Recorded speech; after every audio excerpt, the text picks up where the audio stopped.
Yes. Okay. What did that feel like? Just tell me what that felt like. Beautiful. Beautiful. Yes. Okay. It's, Okay. like you just get like a you just get like a sensation, just like, man, like I am good. Like I am a good, Okay. great player. Like I can play volleyball. Okay.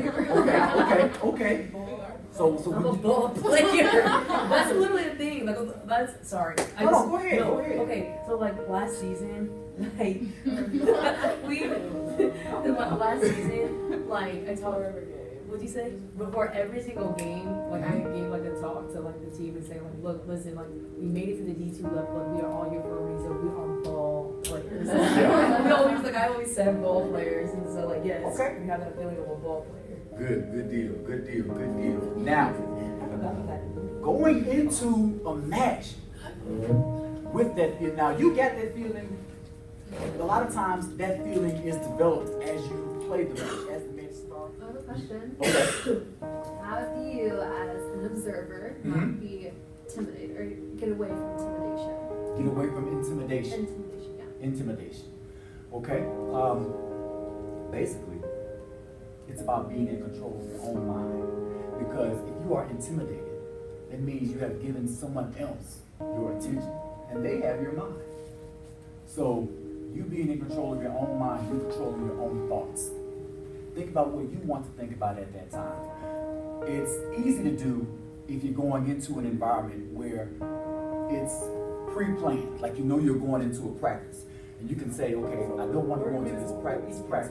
This is what I recommend. 30 minutes before each practice or each match. Take the time, close your eyes, and have your own little visualization session.